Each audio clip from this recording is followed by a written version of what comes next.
आपका ख्याल कि आप काफ़ी तजर्बा रखते हो, लोगों से मिल रहे हो, इलाकों में जा रहे हो, लोगों से बात कर रहे हो, आपका पैकेज भी हमने देखा, बड़ा अच्छा पैकेज था। तो आप क्या महसूस करते हो कि क्या रवैया होगा 8 तारीख को? बहुत ज़बरदस्त आपने बात की। ये क्वेश्चन बेसिकली गुलाम सरवर खान ने यहाँ पे पीटीआई की बुनियाद रखी है और ये लोगों को पता है कि बहुत ज़्यादा उन्होंने यहाँ पे मेंबर साजी की, कैंपेन चलाई, 2 नशिस्तें जीती, फिर हल्के में काम भी किए, 7-8 बिलियन के डेवलपमेंट वर्किंग उनकी देखी। फिर उन्होंने जो काफली के दौर में भी मिनिस्टर रहे, जो उनके 300 बच्चे थे, आज वो यूनिवर्सिटीज़ में बैठे हुए हैं, आज वो डॉक्टर्स बन चुके हैं या फिर तैयारी कर रहे हैं डॉक्टर्स बनने की। इस तरह इंजीनियरिंग यूनिवर्सिटीज़ में गए हैं मज़दूरों के बच्चे, और कुछ ऐसे इदारे जिनको OEBI के साथ उन्होंने अटैच किया और उनकी पेंशन शुरू की। तो इस तरह जो काम भी गुलाम सरवर खान ने किए, और पीटीआई का दो दफ़ा वो मिनिस्टर भी रहे 2 अदवार में। तो मेरा ख्याल है कि गुलाम सरवर खान 50% पीटीआई के वोटर जो हैं वो लेने में कामयाब हो जाएंगे। और IPP के साथ चूँकि उनकी अब जब उनकी इनाग्रेशन हुई थी तो उसमें बड़े सीरियस वोटर्स बैठे हुए थे। मेरी बात भी हो रही थी मुख्तलिफ कायदीन से जो IPP के मौजूद थे कि कमिटेड लोग उनके जलसे में आए थे।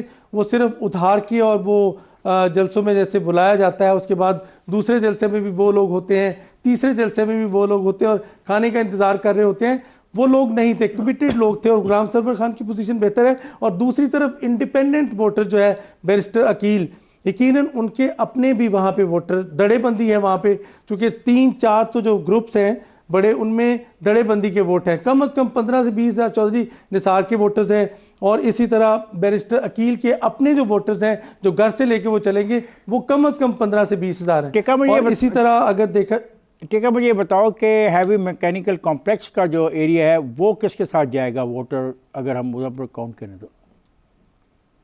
यानी वो जाएगा यकीनन उसमें चौधरी निसार की भी अपनी पोजीशन है, बहुत बेहतर पोजीशन है, और गुलाम सरवर खान की भी बहुत बेहतर पोजीशन है। हमारे साथ रहेगा सिटी से, टिक्का हमारे साथ रहेगा। हमें ज्वाइन किया हुआ है स्टूडियो में। एक नई रवायत हम डाल रहे हैं पामिस्ट को, ये अगर इस पर मिला जुला रद्दमल आ रहा है मेरी डाक में और मेरे व्हाट्सएप पे और ट्विटर पे, लेकिन आज हमारे साथ मौजूद हैं शेख जवार रज़ा जावा साहब। आइए उनसे बात करते हैं कि वो इस हल्के के बारे में क्या कहते हैं। जी जावा साहब, आप क्या कहते हैं इस हल्के के बारे में? जी इफ्तार साहब, बात यह है कि मैंने तीनों पर्सन का जो है वो चार्ट देखा,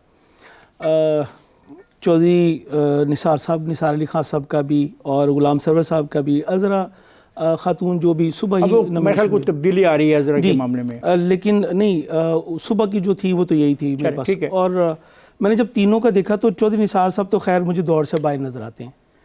आपने क्या कह दिया? चौधरी निसार साहब, अभी आप मिले और उन्होंने ये प्रोग्राम देख लिया, अगर उन्होंने ये प्रोग्राम देख लिया और आपकी उनकी मुलाकात हुई तो वो आपको अच्छे तरीके से नहीं मिलेंगे, वो कहेंगे कमाल है। बात यह है कि हमें पर्सनल एफिलिएशन से ऊपर की बात करनी। Please carry on with your. तो जब हम इसको देखते हैं, आइए सितारों की तरफ बात करते हैं प्लीज। जब हम इसको देखते हैं तो जो ऑन द डे प्लैनेट्स की पोजीशन है वो सबसे स्ट्रॉन्ग जो है वो गुलाम सरवर साहब की है। उसके बाद अज़रा खातून की जो है वो स्ट्रॉन्ग पोजीशन है ऑन द डे में 8 फरवरी, और at the birth time Ghulam Sarwar Sahab और अज़रा खातून के जो प्लैनेट्स हैं उनको कंपेयर करके आपको बता रहा। यहाँ पे मुझे जो वाज़े चीज़ नज़र आ रही है वो मुकाबला जो है वो चौधरी गुलाम सरवर साहब के, गुलाम सरवर खान साहब के साथ और अज़रा खातून के। क्या गुलाम सरवर का क्या स्टार्ट क्या है जिस पे आप बहुत ज़्यादा इन्हिसार कर रहे हैं? सर, इनका जो असेंडेंट है वो लिब्रा है, और जो अच्छी चीज़ है वो ये है कि एट द बर्थ टाइम जो गवर्नमेंट से रिलेटेड प्लैनेट होता है वो सन है, जो गवर्नमेंट में आपको पावर अथॉरिटी दिलवाता है।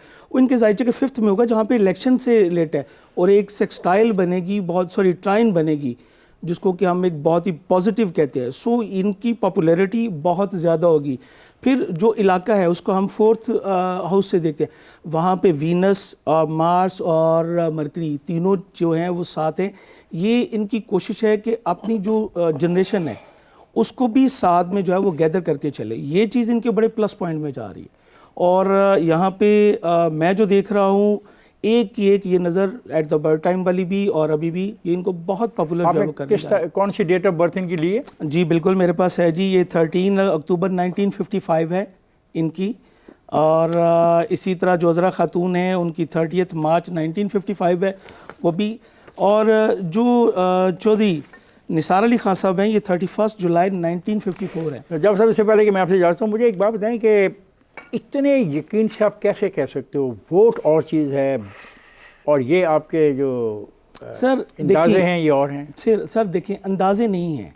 अच्छा। और इसमें देखिए, आप जब फोरकास्ट देखते हैं तो आपका महकमा बहुत मौसमियात बताता है कि 80% चांसेस इसके हैं।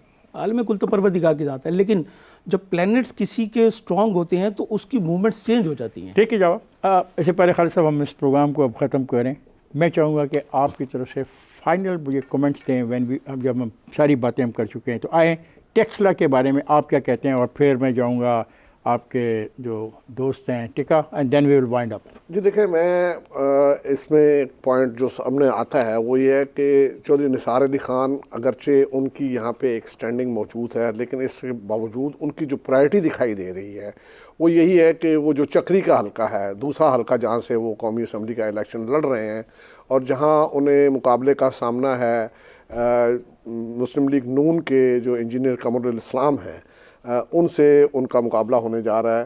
तो और उसके साथ साथ कर्नल अजमल साबिर हैं वहाँ पे, जो कि जिनका ताल्लुक पीटीआई से है, पीटीआई के हमायत याफ्ता हैं, इनसे मुकाबला है। तो वो ज़्यादा कंसर्न उनका वहाँ का है और वहाँ उन्होंने जो तरक्याती काम ज़्यादा करवाए हुए हैं, इसलिए वो समझते हैं कि शायद वहाँ से वो ज़्यादा फसल काश्त बेहतर कर सकते हैं।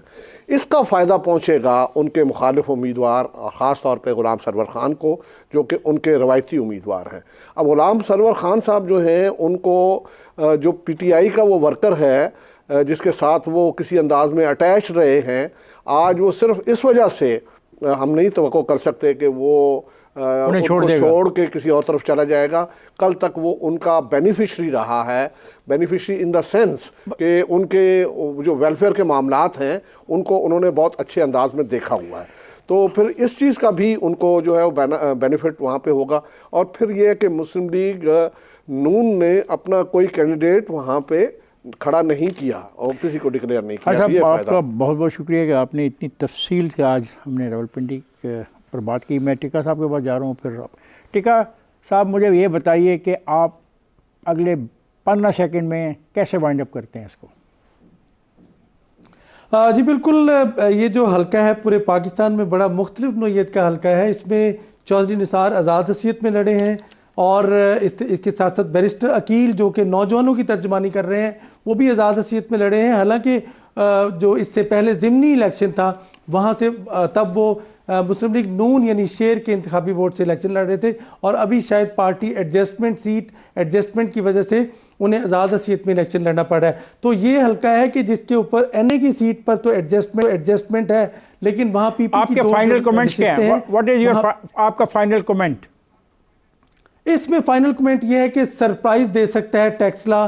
बिल्कुल जीत किसी की भी मुमकिन हो सकती है। इसमें गुलाम सरवर खान की पोजीशन अगरचे पलड़ा भारी है, लेकिन जीत जो है वो किसी की भी हो सकती है। इसमें पीटीआई का वोटर जिस तरफ जाएगा वही जीत में यकीनन दौड़ में आ गया। शुक्रिया टिका खान साहब, आपका बहुत बहुत शुक्रिया। खालिद अजीम साहब कि आप तशरीफ़ लाए, आपने तावन किया, आपने जो इन्फॉर्मेशन आपके साथ थी आपने हमारे व्यूज़ के साथ वो शेयर की। और शुक्रिया जावा साहब, आपने अब देखें आपका अंदाज़ा दुरुस्त नहीं करता है, गलत। और मैं ख़वातीन-हज़रात, ये था आज का हमारा प्रोग्राम NA 54 के बारे में। बावजूद हम उम्मीदवारों से बरास्त बात नहीं कर सके और ये मुश्किल हमें पेश आती रहेगी। बाकी हमने दोस्तों से बात की और आपको उस इलाके के सियासी सूरत हाल से मुकम्मल आगाही देने की कोशिश की।